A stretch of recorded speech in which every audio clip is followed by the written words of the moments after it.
Some of the most baffling mysteries we know today revolve around people simply vanishing off the face of the earth. One minute they're there, speaking with friends and family. The next they're leaving a bar or their home, never to be seen again. But sometimes the strangest thing is when those people reappear decades later. Join us for today's episode as we examine 3 strange cases of people who disappeared and then reappeared.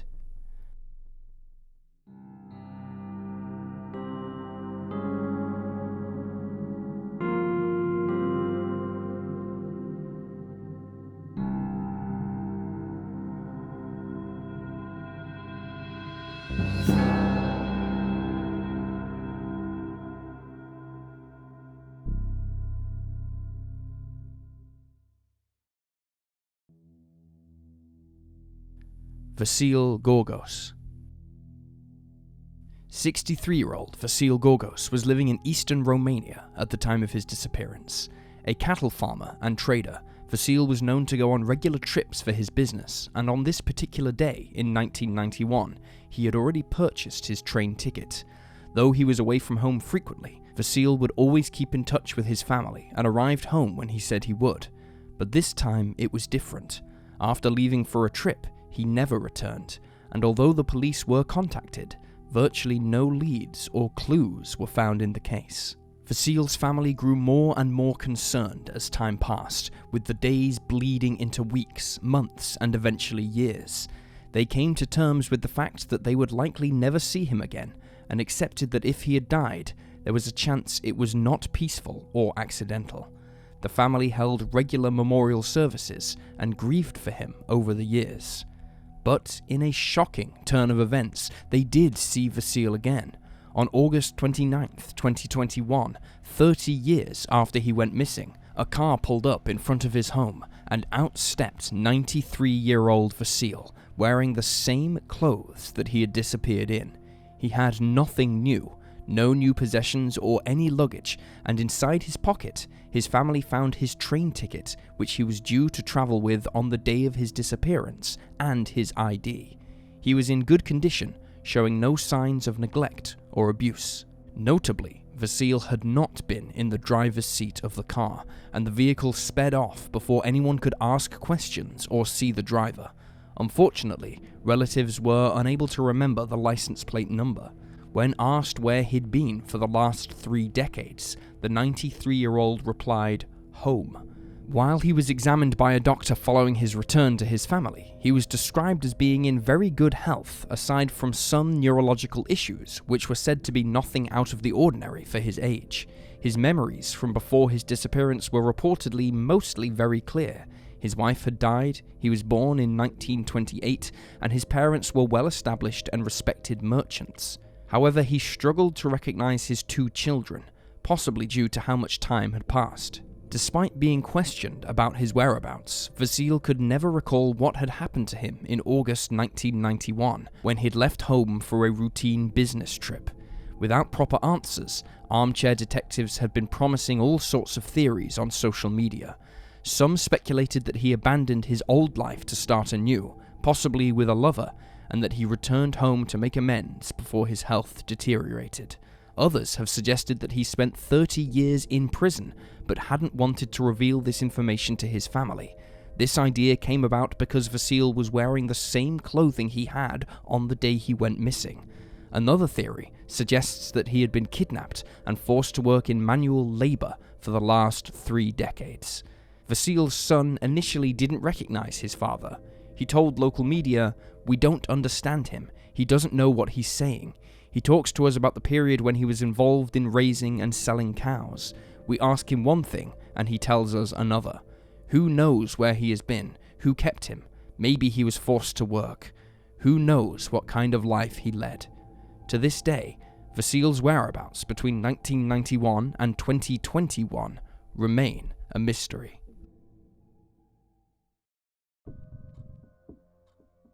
Gabriel Nagy. Gabriel Nagy was last seen on January 21st, 1987 in Sydney, Australia. An accounting student taking night classes while working during the day, Gabriel was also a father of 2 young children, 9-year-old Jennifer and 11-year-old Stephen.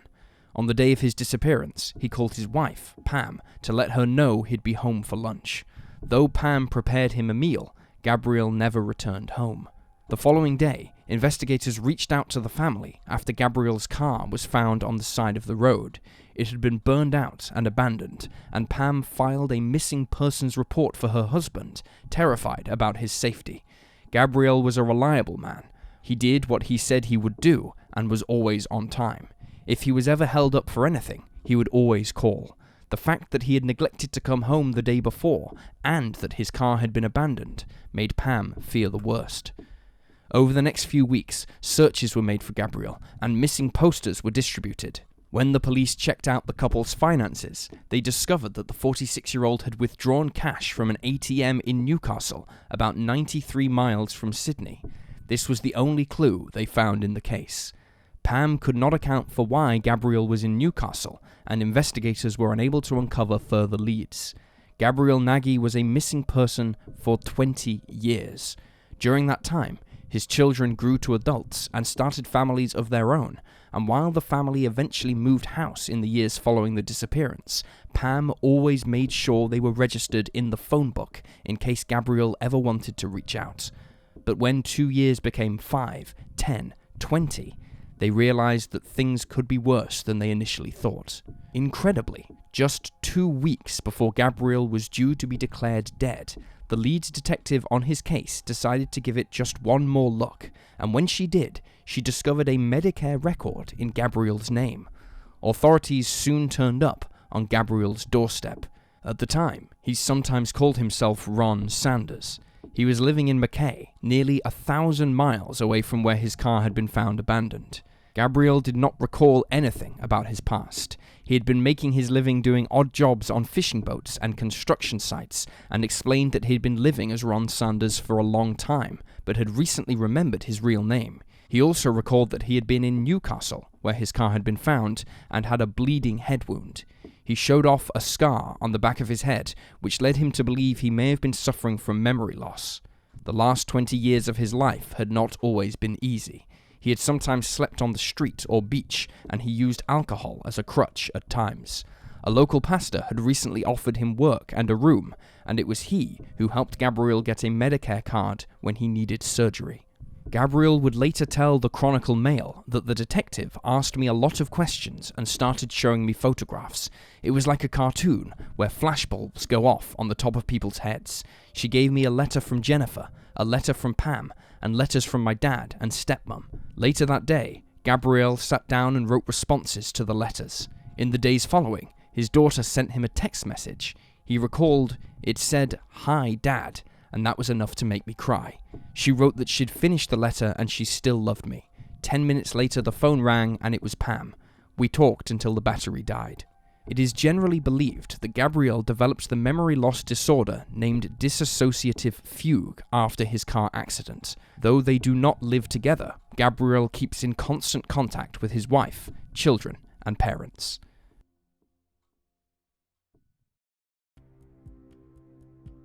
Mary Day. Born in Little Falls, New York in 1968, Mary Louise Day was the oldest of 3 children born to Charles and Charlotte Day. By all accounts, Mary's childhood was a difficult one.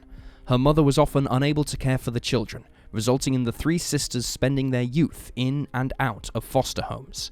Eventually, their parents divorced, and Charlotte married an army soldier named William Hole.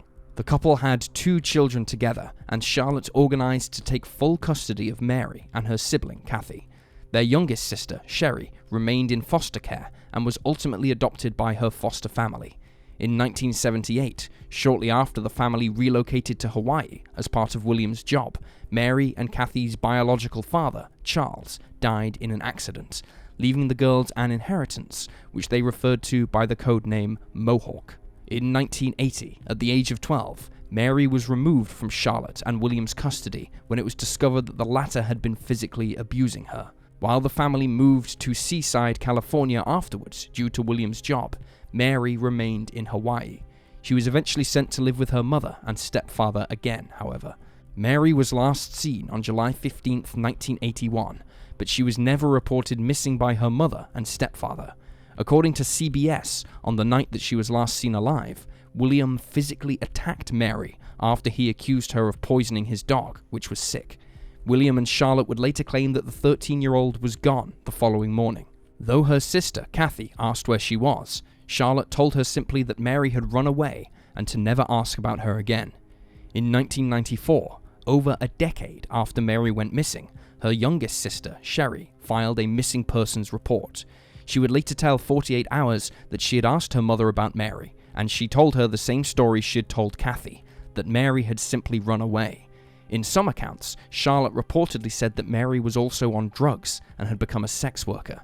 She even stated that she had burned all photos of her eldest daughter.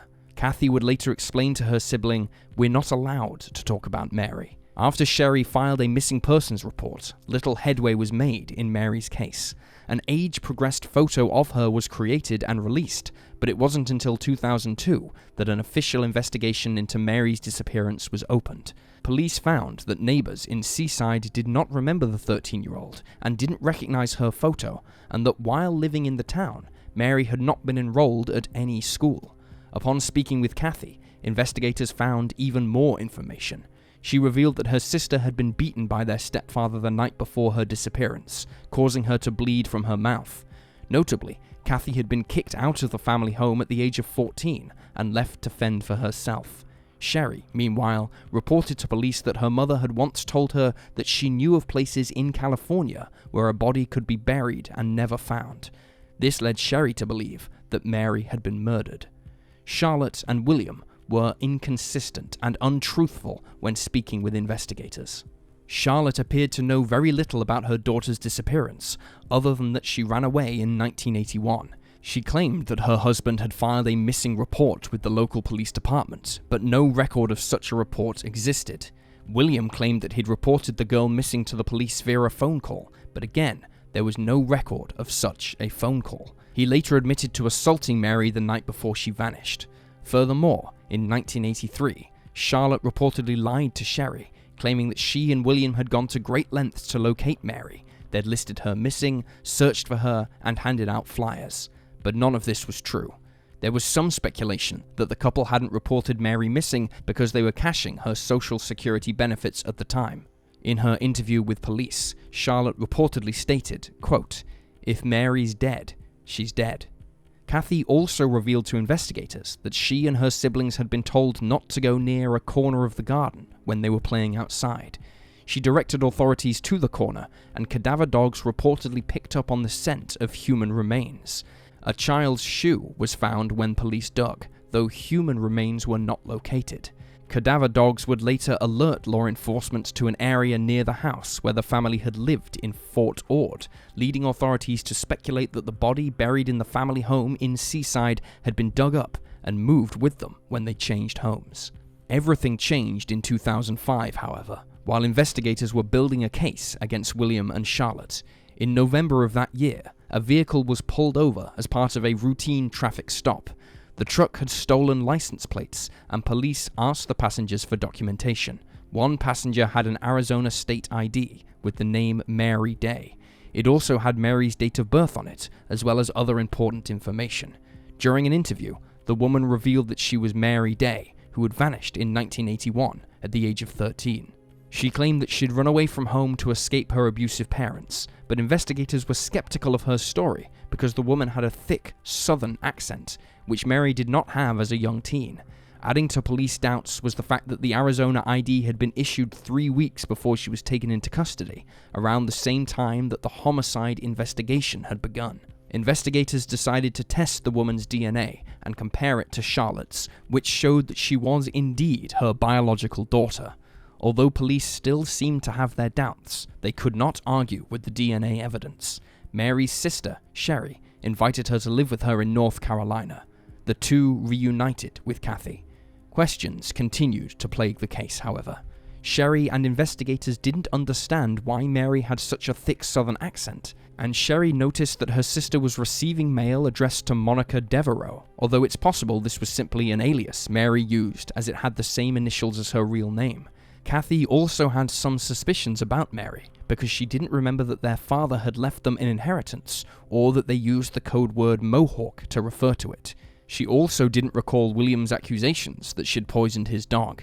The police expressed concern over the case, suggesting that Mary was a biological child of Charlotte's, whom she and William had pose as Mary Day to avoid prosecution. They claimed that Charlotte had several affairs during her marriages and may have had a secret child. But then, in 2017, Mary revealed to a reporter that a woman named Marie Kimmel had taken her in shortly after she'd run away from home. Mary had lived with Marie for a year before running away again. Marie's relatives provided investigators with a photograph of Mary from 1982, proving that Charlotte and William did not kill her in 1981. Not only that, but Mary needed surgery in the months before she was found in 2005, which was the reason for her newly issued state ID, and that a local non-profit had helped track down her birth certificate in order for her to obtain the ID. Following this, investigators closed the case, and Sherry accepted that the woman calling herself Mary Day was, in fact, her sister.